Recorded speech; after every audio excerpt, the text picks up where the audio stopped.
Hello, everyone, and welcome to the Insider Gaming Development Spotlight Series. I'm, of course, Senior Editor Mike Straw here for what is pretty much an annual catch-up. We skipped last year, and we'll get into that with the founder of Axis Games, the creator of Axis Football 26, Danny Jugan. Danny, thank you so much for joining me as always. It's a pleasure to be here. Thanks for having me. So we're going to dive right into it. Before getting into this year's game itself, you guys took a year off from releasing a version of Axis Football after releasing yearly games for a decade. What went into that decision? Was it things like burnout, just the features you wanted to add needed more time, or what went into deciding that? Yeah, so our stance has always been, and we try to communicate this each year, that we wanted each purchase to feel like it was worth it for the community. So our game has been $20 for several years now, and we always wanted them to feel like when they spent $20 to buy the game, that they were getting more than just updated stuff. Like we didn't just we fixed a couple bugs and we released it, or we added a couple things. We wanted it to feel like they were really getting a whole new game. And when we looked at what we wanted to do from 24, we didn't feel like what we could get done in that 6-month, 7-month development window was going to hit that mark. And so we said, okay, some of these changes are going to take longer than 7 months. Some of these changes really need to be completely overhauled. And what we're able to get done in that time period isn't something that we feel good about putting out and asking people to spend their money on. And so we decided to bite the bullet and say, all right, we're going to take a year off and really rebuild some of the things that need to be overhauled. And so that's what we did. And we are super excited for people to get a taste of the game. You also, I mean, it's not like you've been quiet during this whole time. You've been providing updates and things like that, which I know the fan base really appreciated. Was that key, or how key was that to make sure it's like you guys didn't go, we're going quiet for like a year? No, you wanted to make sure that, hey, we're still here. We're still here. Like, how important was that for you to make sure you did? Well, you're absolutely right. We wanted people to know that we weren't taking a year off.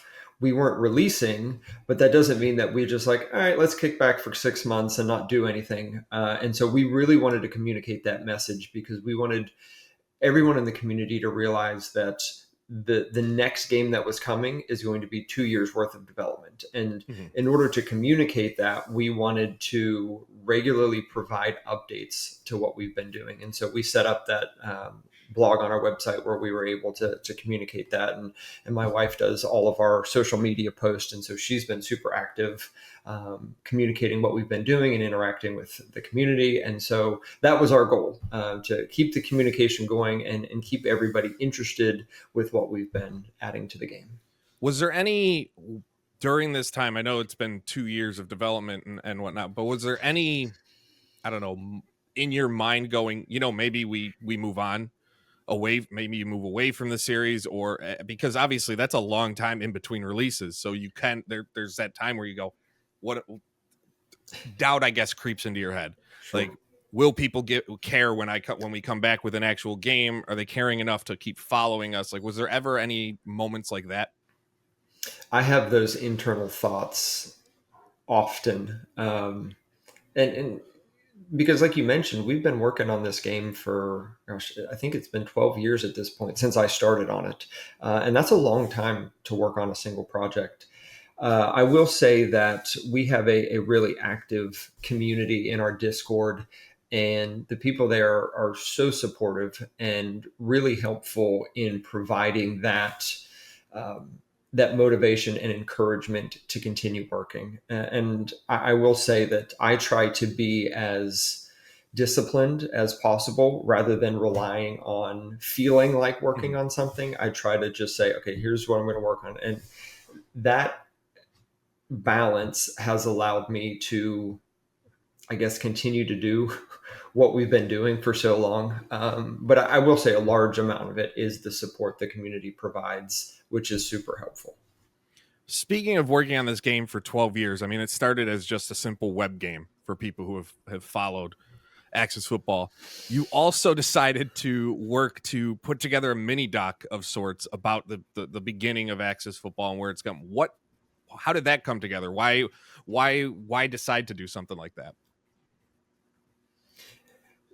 Great question. So we had, as it kind of covers in the documentary, I spent a lot of time coaching. And so we've got 4 kids. And so I coached a lot of them. And one of the teams that I coached, there was a son whose dad makes like basically mini documentary films. And we took a look at them and we're like, wow, these are really good. Maybe we should kind of do a behind the scenes to give people an insight into what it's like, or what the daily process of being a game development studio is. And so we chatted with a couple of the people in the community and to gauge their interest, and they're super interested. And so we took a few hours one day. They came over, and he was just awesome, and kind of set everything up and asked all the questions, and um, provided the documentary at the end. And I think it's a really good insight into what we do.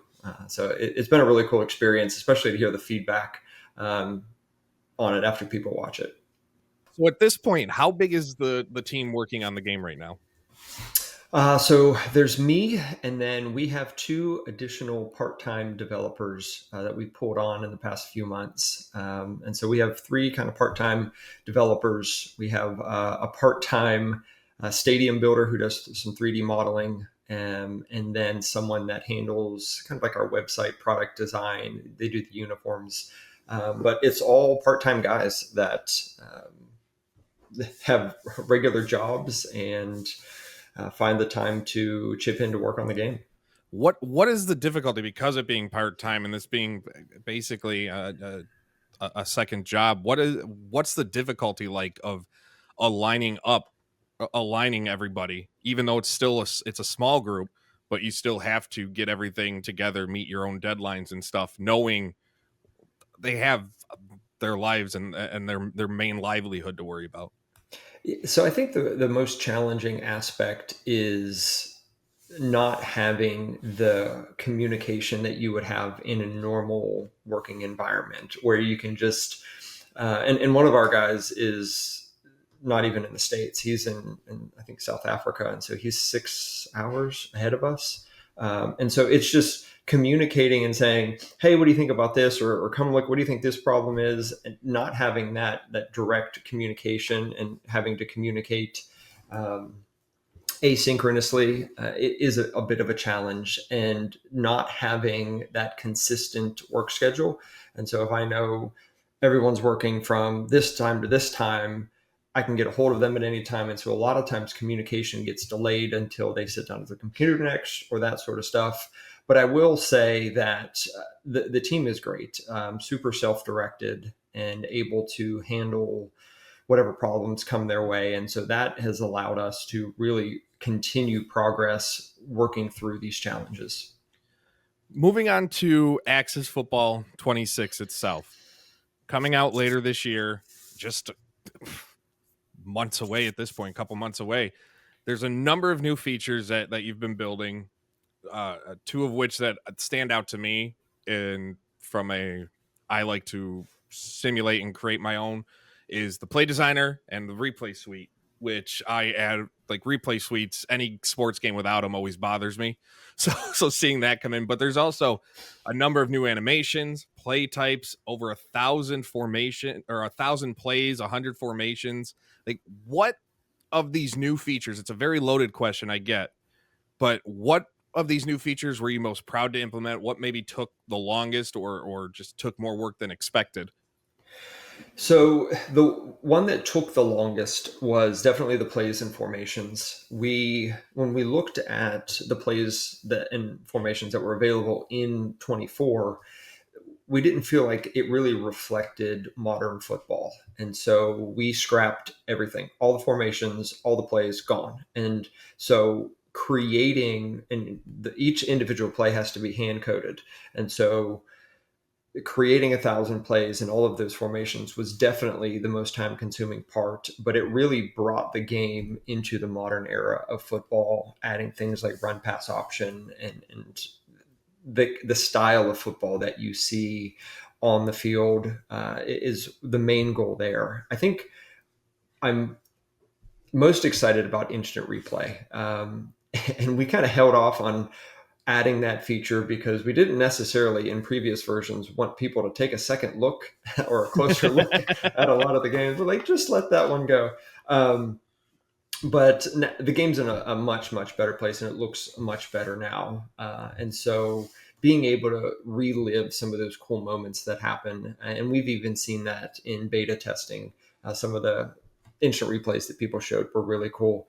But personally, as a someone that plays the game, the play creator is a lot of fun. And we tried to make it simultaneously super user friendly and super deep. And so there's a lot of options, but it's really easy to use. So a lot of the intuition is built into it, and we're really excited for people to get their hands on the game.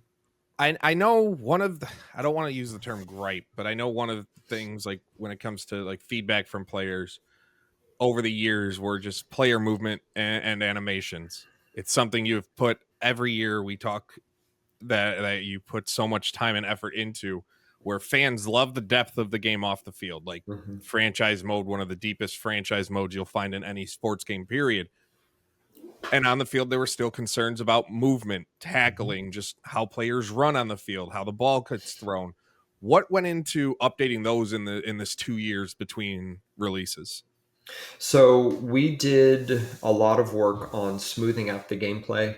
And a lot of times, what we noticed was it wasn't that the players looked bad or they were doing the wrong thing, but the performance issues really affected the way the game looked. And so we did a lot of optimizing, and feedback that we've gotten from beta testers so far, which we've been beta testing for about 2 weeks now, is how much smoother the game looks and feels. And so that's added a huge element to it. We also spent a lot of time adding new animations. And that's been a gradual process over the past 10 years because animations are really expensive.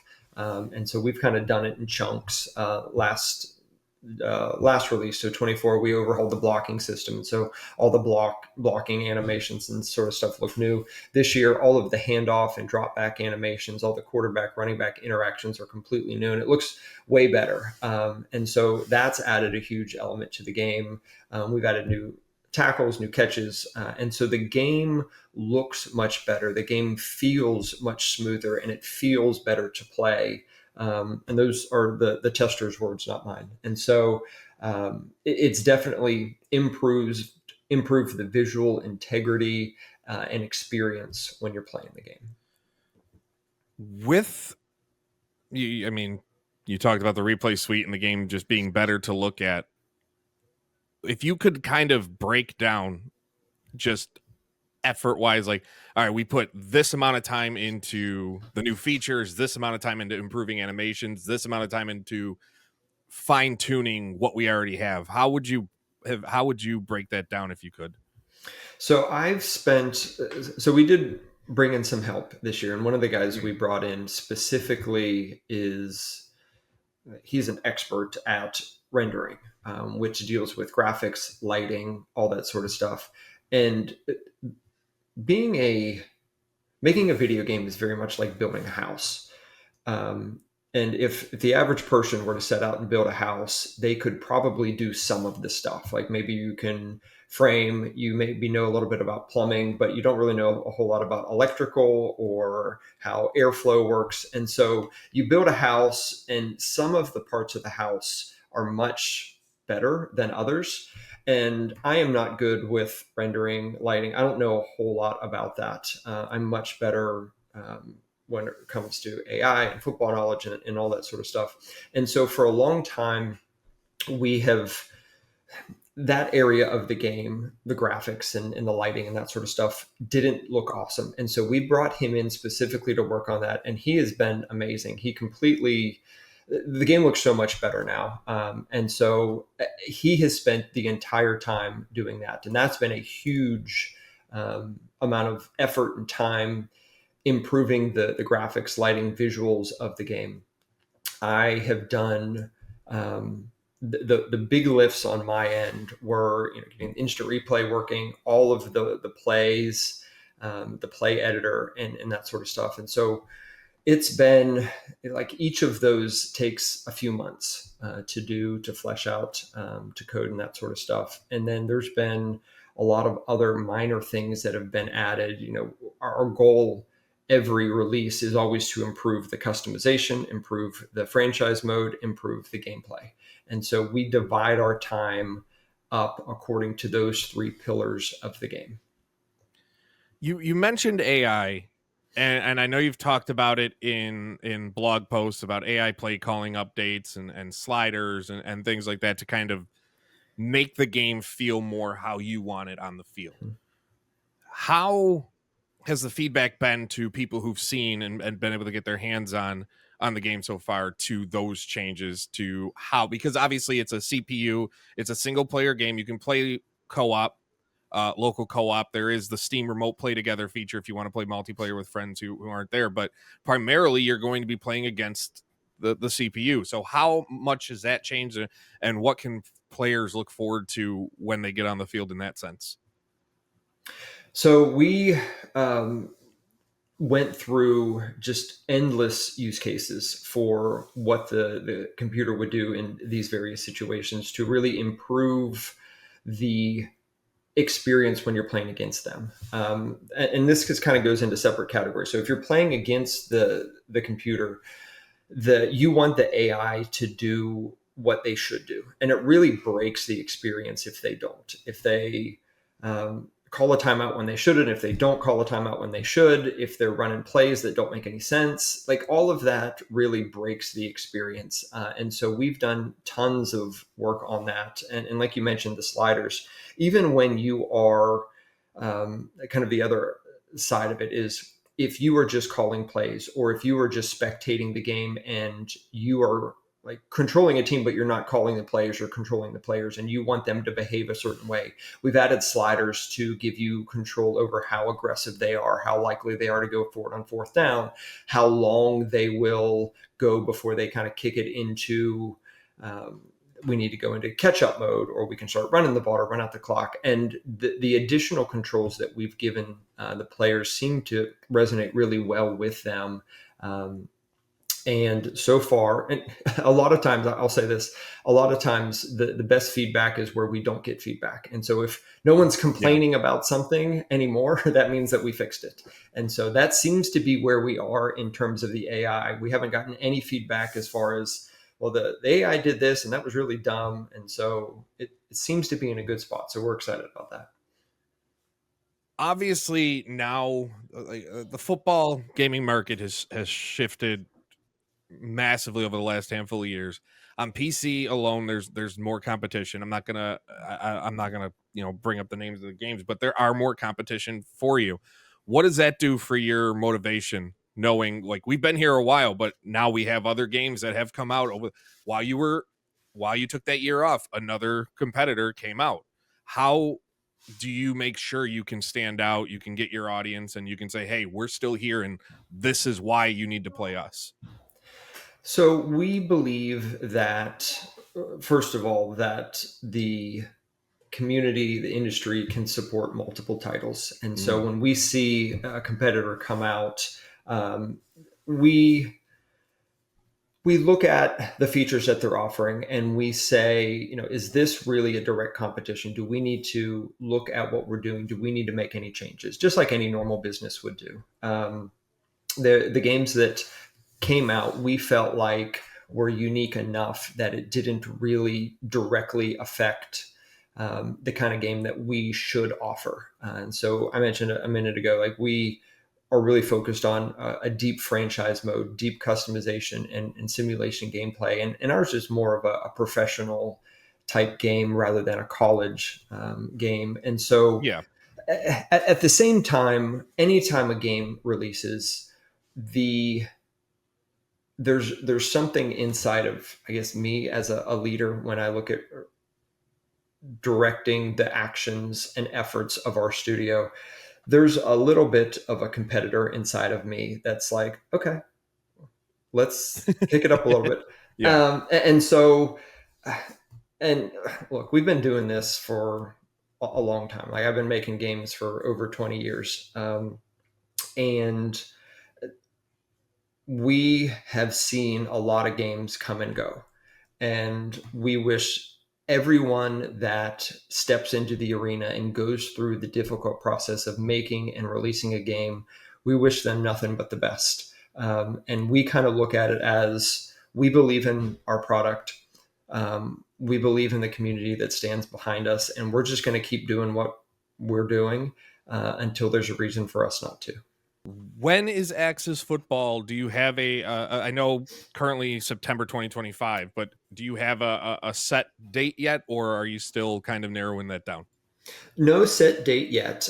We are probably going to release Steam a week or two before consoles, simply for the fact that it takes much, much longer to get the game out on consoles. Their certification process is much more involved. And so, penciled in, I'm looking at the first week of September for Steam and later in September for on consoles, Xbox, PlayStation, Switch. And then probably a little bit after that will be mobile. So probably October for mobile, late September for consoles, early September for PC and Steam. You mentioned the certification process, and in the years past, we've seen issues pop up where it's like, all right, we're out on Steam, we're out on Xbox, but PlayStation is giving us issues. Now we've seen some of the types of games that have made the PlayStation Store. What I feel like fans might get confused as to, well, why can this get through but a football game can't? What kind of not, you can't get too into the weeds because we could probably be here all day talking about it, but from maybe like a higher level, what goes into these certifications to get them on these console storefronts? So there's a huge testing process that goes. So basically, we upload the game, and someone that works for Xbox or PlayStation downloads the game, plays it, and as they play it, they run through the checklist. Does it have this? Does the loading screen not take more than 20 seconds? Does the game meet this? Does the game meet this? Are there and there's a huge list that it goes through, and sometimes it seems like there has the tendency, and this is in the past, it could be different now because it's been a couple years. It seems like it's a little bit of a crapshoot with whoever happens to download and test the game. Some testers, like house inspectors, tend to be a little bit more strict than others. And I think we have experienced a little bit of a disconnect with the testers that may or may not be familiar with football, with American football. And so they don't really understand what's happening or what the game is doing, or will say, like, this is a problem. Like, no, that's actually the way it's supposed to work. And so that's a little bit of a lost in translation type issue. And so we've experienced that in the past. And really, it just depends on who tests the game and the stuff that they find, because there's such a long turnaround time. It'll take, so they might flag it for something and that's not actually an issue, and then it's 2 weeks again before they can test it. And so I can fix it in 30 seconds, or I can make the change in a day, but I have to wait 2 weeks before they can test it again. Yeah. So that's part of the problem. And the time of year that we release, a lot of other companies are trying to get their game out for the holiday season. And so we're at the mercy of the availability of the testers. Where can people watching, listening find all the information they need to about Axis Football 26? All of the information is available on our website, accessleague.com. We're actually in the process of redoing our website. We're going to move to a studio website, which is Access Games Dev, which is not live yet. But as we potentially look at expanding into other games, we didn't want to have one website that was for each individual game. We want to kind of house them all together. And so this is more 5 years down the road, we want to go ahead and set up what we hope to do. And so we aren't working on any other games right now, but I can tell you a that's type the of game plan. that I know people want. Go ahead, tell me. If you could somehow bring a lacrosse game to life, you'd have a very niche audience ecstatic. Well, I Because thought every time I do a live episode of anything, there's about 10 people that come in. And I'm just going to say this represents the whole fan base. 10 people that come and go, next lacrosse game when? And I'm just like, I don't know. I'm not making it. I don't have the talent. If I did, there would be a yearly box lacrosse game released from me. I don't have that talent. wasn't there a lacrosse game a handful of years ago? Yeah, Cross Studios had done it. They did Casey Powell lacrosse, great game. It's just, and I know they're in the process of building another one, but it's going to be more on the arcade side Hmm. than anything else. So people are just like, no, and then we haven't seen like an indoor lacrosse game in 16 years at this point, 15 years. So people are getting really angry. Well, I played lacrosse in college, so I guess I could. There we go. See, you're welcome. There's your next, non-billion-dollar idea. Access lacrosse. Perfect. I see nothing wrong with that. There we Perfect. go. Breaking news here for no, no. Danny, I want to thank you as always for joining me. These are always some of my most fun conversations from following this game for years, and I'm excited to see where it goes. It's a pleasure. Thanks for having me, and I can't wait until everyone has an opportunity to dive into the game.